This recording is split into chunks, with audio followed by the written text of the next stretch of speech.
कार्यक्रम के प्रायोजक हैं कमला पसंद, स्वाद में हमेशा 2 कदम आगे।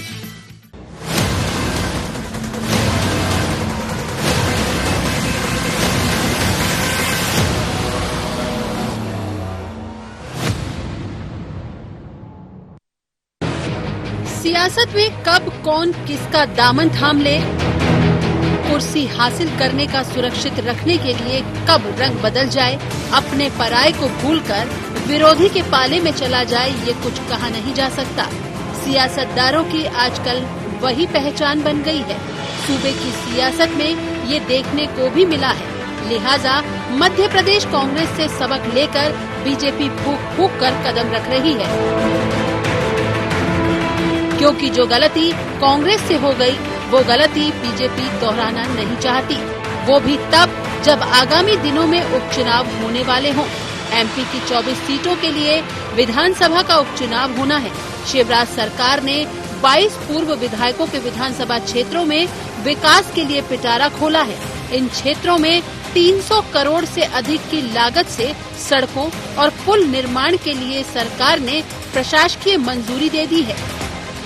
गौर हो कि बीते दिनों क्षेत्र के विकास की मांग लगातार विधायक अपने मुखिया से कर रहे थे, लेकिन उनकी सुनवाई नहीं हुई तो 22 विधायकों ने अपनी ही पूर्व पार्टी का दामन छोड़ दिया। इस चुनाव के पहले क्या कहा गया था और इस चुनाव के बाद में क्या किया गया, ऐसा क्यों हुआ कि हम लोगों ने इतनी साल इतनी मेहनत करी, 15-15 साल, और आपने हमें इस लेवल पे विवश कर दिया कि आज हम यहाँ पे हैं जी। तो ये इस चुनाव का कारण ही वो सारी बातें हैं जिन पर वो खरे नहीं उतरे। हमने अभी अभी करीब 150 सड़कें मंजूर कराई हैं, अभी अभी हमने अस्पतालों की कुछ बिल्डिंग्स मंजूर कराई हैं, अभी अभी हमने कुछ तालाब सैंक्शन कराए हैं, कुछ डामरीकरण के रोड सैंक्शन कराए हैं, कुछ सामुदायिक भवन सैंक्शन कराए हैं। ये मेरे क्षेत्र के लिए मंजूरी है। कमलनाथ के नेतृत्व में दिग्विजय सिंह के इशारे पर सरकार चल रही थी, तो हर बात के लिए कह रहे थे कि हमारे पास पैसा नहीं है, लेकिन शिवराज सिंह चौहान की सरकार बनते से ही जनता के हितों के लिए, जनता के कल्याण के लिए 38,000 करोड़ रुपए जनता को शिवराज सिंह चौहान की सरकार ने दे दिए। कहां से आ गए? और उसको लेकर के फिर भी जो आज आवश्यकताएं हैं, केंद्र ने भी जैसे ही लॉकडाउन किया, जिस प्रकार से 20 लाख करोड़ का पैकेज माननीय प्रधानमंत्री ने दिया, उसके आधार पर सारी व्यवस्थाओं का संचालन ठीक चले। हम उन सारी बातों को, अपने आर्थिक तंत्र को मजबूत करने के लिए शिवराज सिंह चौहान की सरकार ताकत के साथ लगी है। बात उपचुनाव और पाला बदलने वाले नेताओं की हो तो विपक्ष शांत कैसे बैठ सकता है। लिहाजा कांग्रेस ने अपनी तैयारी तो की है। कांग्रेस ने गद्दारों को सबक सिखाने की भी बात कही है। कांग्रेस का काम इस बार दिखावे से बहुत दूर, हमारा कार्यकर्ता बूथ लेवल तक पहुंच गया है। बिना आडंबर के, बिना शोर शराबे के हम लोगों ने हर विधानसभा क्षेत्र के छोटे छोटे इलाकों में पूरा माइक्रो लेवल तक जाके सिस्टम को डेवलप कर रहे हैं। सत्ता में लौटने के बाद बीजेपी कोई रिस्क नहीं लेना चाहती। बड़ी बात है कि कांग्रेस की गलतियों को बीजेपी ने अपनी जीत का हथियार बना लिया है। इसके लिए क्षेत्र में विकास की रेल को दौड़ाने की तैयारी है। अब देखना होगा कि बीजेपी की ये तैयारी कितनी कारगर साबित होती है। News desk, IND 24।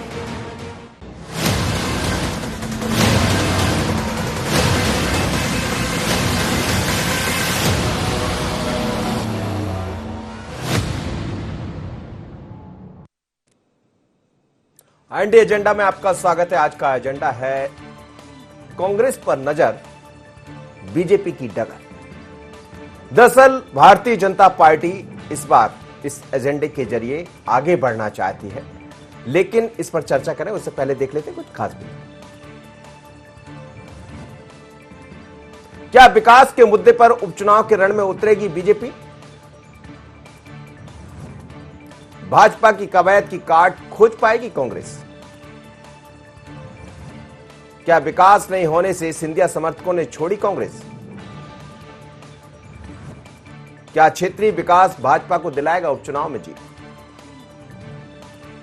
कांग्रेस पर नजर, विकास की डगर, यही हमारा एजेंडा है और इस एजेंडे में हम समझना पड़ेगा।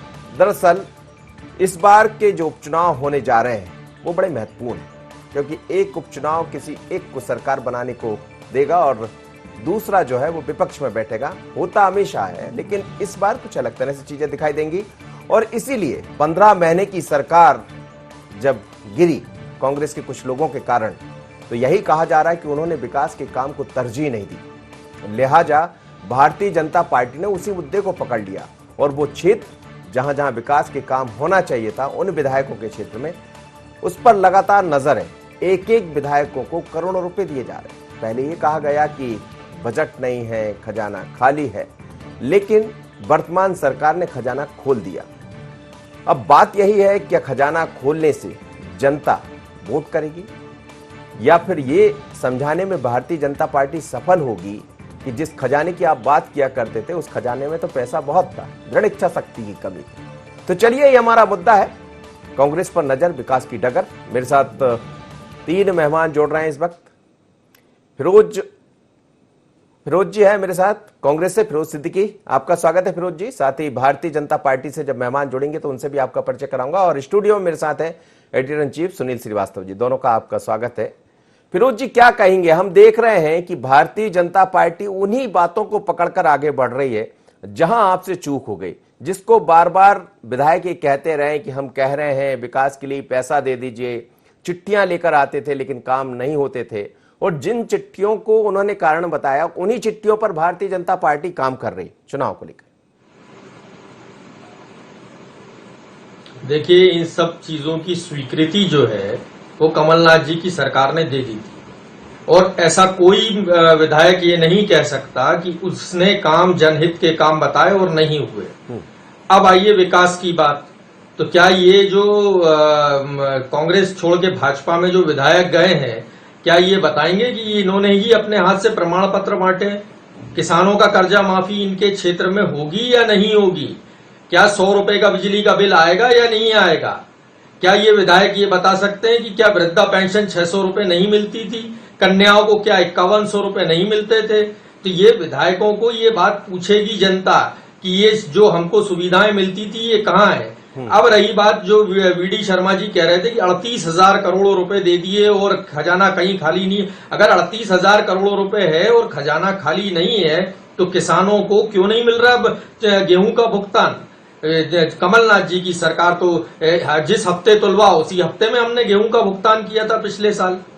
क्या ये बताएंगे कि 3,000 करोड़ रुपए कर्मचारियों के बाकी हैं, 1500 करोड़ उनका एरियर्स बाकी है जो उनको डीए दिए थे कमलनाथ जी ने, वो डीए का पैसा बाकी है, वो क्यों नहीं दे पा रही सरकार? लेकिन वो तो कह रहे हैं कि आपने किसान के कर्जे नहीं हो रहे। लेकिन वो तो ये भी कह रहे हैं फिरोज जी कि आपने किसान कर्जे माफी की बात की, 22 लाख जो आपने कर्ज बाकी किया, लेकिन सवाल यह है कि बाकी लोग कहां गए? बाकी लोगों का कर्ज तो आप माफ कर नहीं पाए। और बात यही कही जा रही थी कि बजट की कमी है, और वो कह रहे हैं कि हमारे पास इतना बजट है कि हमने किसानों को पूरा पैसा दे दिया। आप मना कर रहे हैं, लेकिन उनका ऐसा कहना है।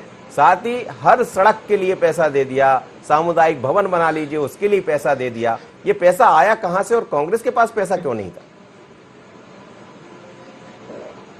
देखिए, ऐसा है कि घोषणा करने में क्या जाता है। अभी तक जितनी भी बातें शिवराज जी ने कही है कि मजदूरों को हमने ये दे दिया, मजदूरों को हमने वो दे दिया, हमने किसानों के लिए कुछ पहुंचा है क्या जमीन पे? ये सवाल ये पूछा जाना चाहिए। हमने तो 22 लाख किसानों का कर्जा माफ किया, दूसरा चरण हमारा चल रहा था। जी। क्या ये लोग किसानों का कर्जा माफ करेंगे? क्या ये विकास नहीं है? बोले भारतीय जनता पार्टी जी, हम आते हैं सड़कों पे कल ही। धैर्यवर्धन जी सुन रहे होंगे आप? जी, नमस्कार। जी, फिरोज सिद्दीकी जी को सुन रहे होंगे, आप जवाब दे दीजिए। हाँ, बिल्कुल। हाँ। अब क्या है, फिरोज जी क्या कहेंगे इसके अलावा? क्योंकि इनके हाथ से, इनके पाले से बॉल खिसक चुकी है। ये हिंट विकेट आउट हुए हैं, सरकार उन्होंने अपनी गलतियों से गिरा ली। अब भारतीय जनता पार्टी मध्य प्रदेश में विकास की इबारत लिख रही है। अभी 24 घंटे नहीं बीते हैं कि मध्य प्रदेश के गृह मंत्री ने पुलिस की भर्तियां खोल दी। लगभग 5,000 के आसपास कांस्टेबल की भर्ती प्रारंभ करने हम जा रहे हैं। तो मुख्यमंत्री शिवराज सिंह जी के नेतृत्व में भारतीय जनता पार्टी फिर विकास के आयाम मध्य प्रदेश में खड़े करने जा रही है। तो कांग्रेस में घबराहट है, विचलित है कांग्रेस, नाना प्रकार की फालतू बातें कर रही है। सब जानते हैं। लेकिन क्या आपको लग रहा है विकास के आयाम की जो आप बात कर रहे हैं धैर्यवर्धन जी, सारा खजाना 22 सीटों के लिए खोल दिया आपने मध्य प्रदेश के देखिए, ऐसा नहीं है। हाँ जी, महत्वपूर्ण बात यह है कि चूंकि चुनाव में जाना है और वहां के जो जनप्रतिनिधि रहे हैं उनकी ये शिकायत थी कि कांग्रेस ने हमारी उपेक्षा की। हम कांग्रेस के थे, इसके बावजूद भी न मुख्यमंत्री कमलनाथ जी ने सुनी, न किसी ने सुनी, इसलिए नाराज होकर के उन्होंने कांग्रेस को छोड़ा। तो उनकी जो मांग थी, वहां की जनता को जो उन पर दबाव था, वो प्रायोरिटी के तौर पर मुख्यमंत्री शिवराज जी ने बहुत गंभीरता से लिया है और संजीदगी से उनका निदान करने का निर्णय लिया और केवल जुबानी जमा खर्च नहीं किया, उसके लिए पैसे का प्रावधान किया। मैं समझ लेता हूं, जुबानी जमा खर्च है। आप देखेंगे कि उन सभी विधानसभा क्षेत्रों में वो इमारत विकास की। सुनील जी से समझ ले, सुनील जी, ये जुबानी जमा खर्च है या वास्तव में भारतीय जनता पार्टी ये समझ रही? आप देखिए, हमें याद है कि जैसे ही सरकार बनी थी तो ये तो कई जगह से चर्चाएं आ रही थी विधायकों की तरफ से कि हमने काम के लिए कहा, अफसर ने हमारी बात को सुना नहीं। कुछ लोगों को काम हुए भी हैं, लेकिन बाकी जो विधायक थे वो चिल्लाते रहे। और 22 विधायक जब छोड़े तो उनका मूल मुद्दा यही था कि हमारी बातों को सुना नहीं। विकास के नाम पर जो हमने वोट लिए थे, किसानों कर्ज माफी के जो वोट लिए थे, वो अब हम उनको कैसे जवाब दें? लेकिन क्या भारतीय जनता पार्टी ने यही मुद्दा चुन रखा है कि कम से कम उन सीटों को केंद्रित कर लिया जाए और उनको ये बताएं कि इनमें और हनमें क्या फर्क है? देखिए मनोज जी, सिर्फ 22 सीटें ही नहीं, हम अगर याद करें 15 महीने पहले जब कमलनाथ जी की सरकार आई थी, उस दौरान भी अगर हम बात करें तो उस दौरान देखा गया था कि बिजली लगातार जाने लगी थी। सड़कों की स्थिति की अगर हम बात करें तो भोपाल में खुद मेंटेनेंस नहीं हो पा रहा था सड़कों का, और इस बात को लेकर बीजेपी ने मुद्दा बनाया था कि सरकार बदलते ही मध्य प्रदेश के हालात बदलने लगे हैं। दिग्विजय सिंह शासनकाल की तरफ एक बार फिर मध्य प्रदेश को पीछे धकेला जा रहा है और सड़कों को लेकर लगातार सवाल उठाए जाते रहे, चाहे बिजली की बात हो या सड़कों की बात हो। और यही वजह है कि भाजपा नहीं चाहती है कि उपचुनाव में जाए और वहां पर विकास को किसी प्रकार का मुद्दा बनाया जाए। बीजेपी चाहती है कि इसी विकास के आधार पर, क्योंकि 15 महीने सरकार कमलनाथ जी की और 3 महीने ये, 18 महीने में यानी 1.5 साल में जो कायाकल्प है वो करना चाहती है उन विधानसभा क्षेत्रों का। और यही वजह है कि 300 करोड़ से ज्यादा की प्रशासकीय स्वीकृति यहां पर शिवराज सरकार ने दे दी है, जिनमें अगर हम बात करें तो 14 पुलों का निर्माण होना है, 92 सड़कें बननी है इन 22 विधानसभा क्षेत्रों में। तो सरकार चाहती है कि इन सड़कों के जरिए और इस पुल के जरिए विधानसभा में बहुमत बीजेपी को मिले। क्योंकि अगर हम विधायकों की बात करें, लगातार चाहे सिंधिया जी के साथ जो विधायक गए उनने भी नाराजगी व्यक्त की कि कमलनाथ जी के पास जब भी मिलने जाते थे एक तो समय नहीं मिलता था और जल्दबाजी में बात होती थी और विकास कार्य नहीं हुए। हमारे खुद मंत्री जो 6 मंत्री ज्योतिरादित्य सिंधिया जी के साथ गए उनके भी यही आरोप हैं। तो इन आरोपों को कैसे जनता के सामने रखा जाए कि जब सरकार उनकी थी, मुख्यमंत्री कमलनाथ जी थे, उस दौरान विकास कार्य नहीं हुए, लेकिन शिवराज जी की सरकार आती है 3 या 6 महीने में इतने विकास कार्य होगा। अगर पूरा टाइम मिलेगा, बहुमत की सरकार बन जाएगी, ये सीट आप जिताएंगे तो और बेहतर तरीके से विकास इन क्षेत्रों का हो पाएगा। तो यही वजह है कि कांग्रेस पर नजर रखते हुए और विकास को मुद्दा बनाते हुए बीजेपी उपचुनाव में जा रही है। चलिए, बीजेपी उपचुनाव में जा रही है और चर्चा यह भी है कि 1.5 साल वर्सेस 100 दिन, जितने दिन 150 दिन हो जाएंगे जब तक चुनाव में पहुंचेंगे, तो 1.5 साल वर्सेस 150 दिन को लेकर जाएगी और ये बताएगी कि आपने क्या किया। चलिए यहाँ एक छोटा सा ब्रेक लेते हैं, ब्रेक के बाद जब लौटेंगे तो इस चर्चा को आगे बढ़ाएंगे।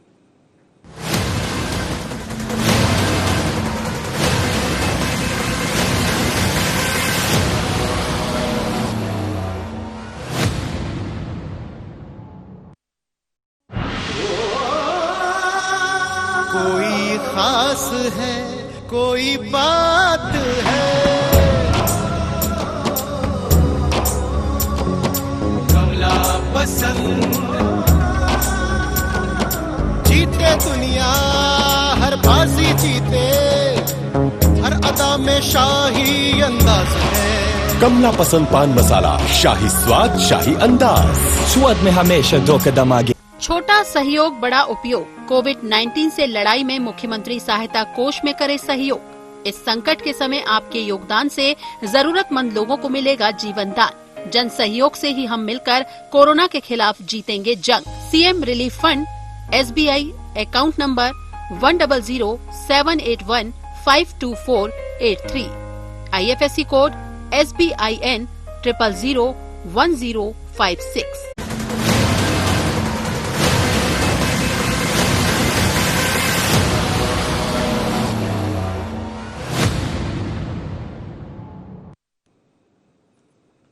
कांग्रेस पर नजर, विकास की डगर, इसी एजेंडे पर हम बात करें। मेरे साथ 3 मेहमान जुड़े हैं।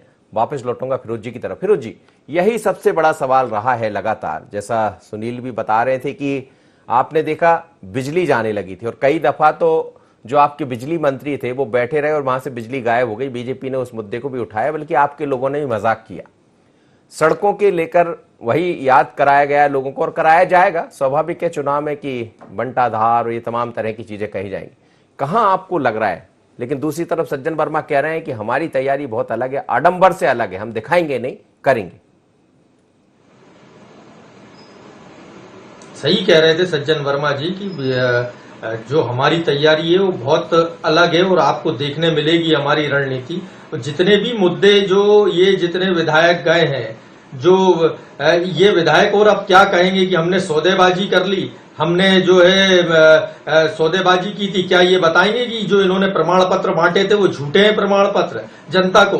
और अब आज के समय में पैसा है नहीं, बजट पास हुआ नहीं है और 300 करोड़ रुपए की घोषणाएं कर दी। क्या ये बारिश के महीने में सड़कें बनाने जा रही भारतीय जनता पार्टी? ये 15 साल क्या कम पड़ गए थे इनको जो पुलों का आज निर्माण की बात कर रहे हैं भारतीय जनता पार्टी? ये जितनी भी बातें हैं कि अब कहने को कुछ नहीं है, इसलिए अब विकास याद आ रहा है, विकास की बात करेंगे। और ये विकास के मामले में कमलनाथ जी का मुकाबला नहीं कर पाएंगे। उन्होंने हर छोटे गरीब आदमी तक अपनी सहायता पहुंचाई है, चाहे वो किसान हो, मजदूर हो, हमारी वृद्धा विधवा हो या हमारे जो बच्चियां हो, सब तक उन्होंने विकास पहुंचाया है। ये तो एक 300 करोड़ है, खाली जाके नारियल फोड़ने की एक जगह होनी चाहिए कि नारियल फोड़ ले, मीडिया में आ जाए, बोल सके कि हमने विकास कर दिया, इससे ज्यादा कुछ नहीं है। तो क्या 15 साल पहले ये काम नहीं कर सकती थी भारतीय जनता पार्टी, जो आज इनको 7 पुलों की याद आ रही है, जो इतनी सारी राजवर्धन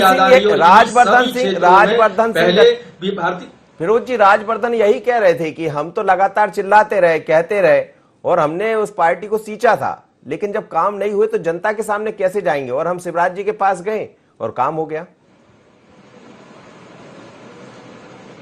हाँ, वो तो ये कह रहे हैं और क्या कहेंगे आप ये बताइए ना। जब सौदेबाजी कर ली, जनता को ये बताएंगे कि हमने आपका वोट बेच दिया, जनता को ये बताएंगे कि हमको सिंधिया जी को जो है केंद्र में मंत्री बनाना था, इसलिए हमने इस्तीफा दे दिया, इसलिए हमने सरकार पलटी है। क्या राजवर्धन सिंह दत्तीगांव ये बताएंगे कि हमने जो किसानों की कर्जा माफी की वो गलत की है, या हमने जो आपको प्रमाण पत्र दिए हैं वो फर्जी दिए हैं? ये सब बातें जो हैं, जब बोलने को कुछ नहीं है तो कमलनाथ जी पर आरोप लगाने लगे। ये 17 को ही तकलीफ थी, बाकी के 92 तो और भी है हमारे पास विधायक। और बिजली क्या जाने लगी? भारतीय जनता पार्टी से अच्छी बिजली की व्यवस्था कमलनाथ जी की सरकार में थी। 1 करोड़ 7 लाख परिवारों को 100 रुपए में बिजली मिल रही थी। आज भारतीय जनता पार्टी दे सकती क्या 100 रुपए? धैर्यवर्धन जी, यही बिजली का जो मुद्दा है, बिजली के बिल माफी का जो मुद्दा है, निश्चित है कांग्रेस इसको कहेगी। लेकिन सवाल यह है कि घोषणाओं की बात होती, कई बार घोषणाओं पर सवाल खड़े हुए हैं आपकी सरकार में, 15 साल की सरकार में। यह भी कहा गया घोषणा वीर और पता नहीं क्या क्या कहने में आया, लगातार विपक्ष ये कहता रहा था और हार का सामना भी करना पड़ा था 2018 में आपको। लेकिन पुनः आप जा रहे हैं तो ये घोषणा जो हुई है, बारिश का दौर है, इसी बीच में चुनाव भी होना है, कहीं ऐसा तो नहीं होगा कि फिर वही बात कांग्रेस भी लेकर चली जाए कि ये तो सिर्फ घोषणा करते हैं? नहीं, देखिए, जो जो चुनाव की परिस्थितियां नजदीक आ रही हैं, त्यों त्यों कांग्रेस की बौखलाहट बढ़ रही है। अभी तो चुनाव आयोग ने तारीख भी घोषित नहीं की और कांग्रेस को लोग इस तरह की क्या बोलता हूं मैं, अपनी अक्षमता पर उतारू हो गए, कुछ तो भी बोलने पर उतारू हो गए। भारतीय जनता पार्टी पर लोगों को भरोसा है। हम सड़क, बिजली, पानी, सभी महत्वपूर्ण मुद्दे हैं, उन पर तो प्राथमिकता के साथ काम करते ही हैं। रोजगार कैसे मिले, नौकरियों का सृजन कैसे हो, कर्मचारी हितैषी सरकार ये कैसे सिद्ध हो, ये सब भी भारतीय जनता पार्टी की प्राथमिकता में रहती है। इसलिए भारतीय जनता पार्टी को लोग पसंद करते हैं और मुख्यमंत्री शिवराज सिंह जी जनता के बहुत निकट, हृदय के निकट माने जाने वाले नेता हैं और उनको लोकप्रिय मुख्यमंत्री के तौर पर मध्य प्रदेश याद करता है। ये चांद तारे तोड़ लाने की कल्पनाएं दिखा करके, उल्टे सीधे वादे करके कांग्रेस धोखाधड़ी से एक बार सरकार बना बैठी और उसको भी संभाल नहीं पाई। तो अब ये कुछ तो भी बात करेंगे, कुछ भी बोलेंगे। क्या केवल बिजली ही मध्य प्रदेश का अकेला विकास का कारण है? और बिजली पर क्या मध्य प्रदेश की सरकार काम नहीं कर रही है?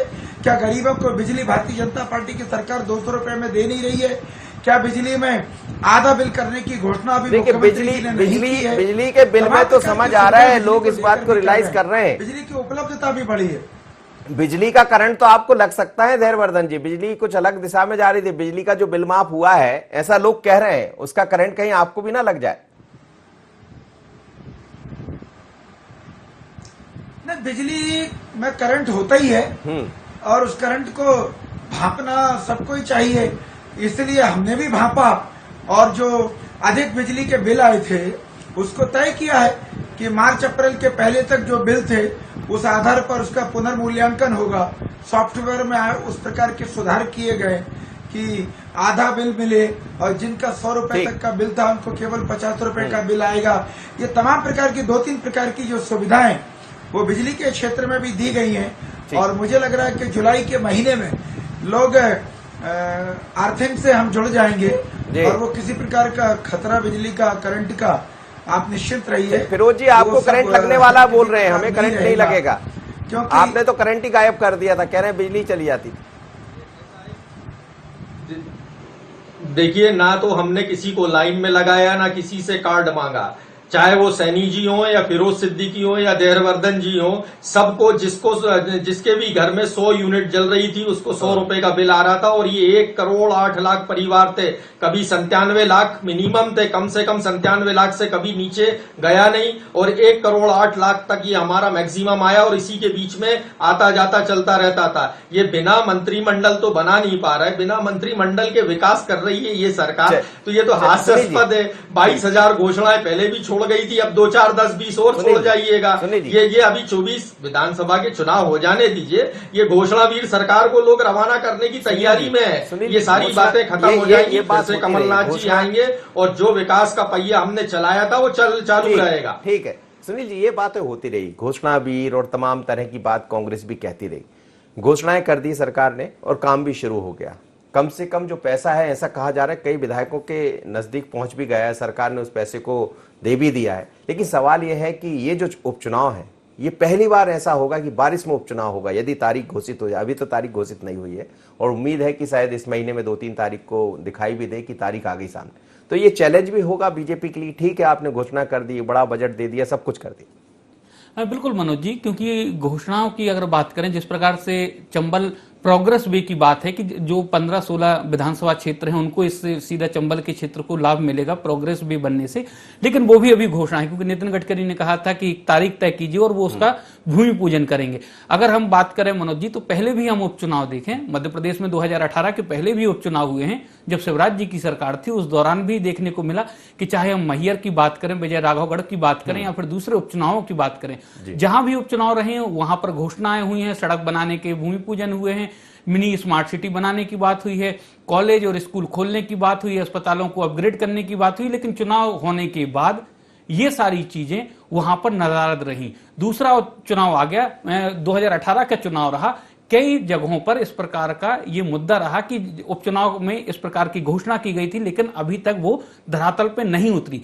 तो बीजेपी को भी चाहिए कि जो जिस प्रकार की, क्योंकि उपचुनाव सरकार बनाने और बचाने का है, अगर बीजेपी वहां पर कोई धरातल पर सॉलिड काम नहीं करेगी, ठोस काम नहीं करेगी, तो फिर मतदाता के मन में विश्वास कैसे जागृत होगा? क्योंकि कांग्रेस इस चीज को जरूर मुद्दा बनाएगी कि मध्य प्रदेश में कितनी मिनी स्मार्ट सिटी बनाने की बात कही गई थी, कितनी स्मार्ट सिटी बनाने की बात कही गई थी, लेकिन अब तक कहीं भी मध्य प्रदेश में स्मार्ट सिटी या मिनी स्मार्ट सिटी अब तक धरातल पे नहीं आई है। काम की अगर बात करें तो कछुए की चाल से काम चल रहा है, चाहे हम भोपाल की बात करें, इंदौर की बात करें या दूसरे बड़े शहरों की बात करें। तो कुल मिलाकर विकास अगर मुद्दा होगा तो विकास के साथ दोनों चीजें रहेंगी मनोज जी। कमलनाथ के 15 महीने की सरकार में क्या विकास कार्य हुए, 15 सालों में क्या रहे, घोषणाएं क्या थी 15 साल में, और कमलनाथ की जो घोषणाएं रही वो क्या थी। तो कुल मिलाकर विकास के नाम पर अगर दोनों को ही जाना है तो दोनों को जवाब देना पड़ेगा कि किन्ने क्या घोषणाएं की और उस पर कितना अमल किया है। मनोज जी, चलिए, आप तीनों मेहमानों का धन्यवाद। लेकिन ये सच है कि विकास की बात जरूर भारतीय जनता पार्टी कर रही है, कांग्रेस पर नजर भी लगाकर बैठी है, विकास की डगर भी तय कर रही है, लेकिन क्या डगर ये आसान होगी? क्योंकि पहले भी घोषणाएं काफी हुई है, उन घोषणाओं पर अमल नहीं हुआ। कुछ जरूर ऐसे काम हुए, खासकर सड़क, बिजली, पानी का एक दौर में बड़ा मुद्दा रहा करता था। धीरे धीरे कर उस मुद्दों पर विराम लगाई पूर्व की सरकार ने, लेकिन अब सरकार कांग्रेस की रही है। बिजली का करंट भी लगा है और दूसरी तरफ ये भी देखा गया कि बिल के ठीक हो जाने से ये करंट बीजेपी को अब ज्यादा लगने वाला। अब देखना होगा कि जनता किस तरफ जाती है और जो वायदे किए गए हैं, जो विकास की बात कही जा रही है, हजारों करोड़ रुपए विधायकों के खातों में डल गए हैं, ये काम हो पाएगा? नहीं हुआ तो जवाब दोनों को देना बड़ा मुश्किल होगा, क्योंकि ये चुनाव 15 महीने वर्सेस 150 दिन होगा। आज इतना ही, मुझे दीजिए इजाजत, बने रहिए IND 24।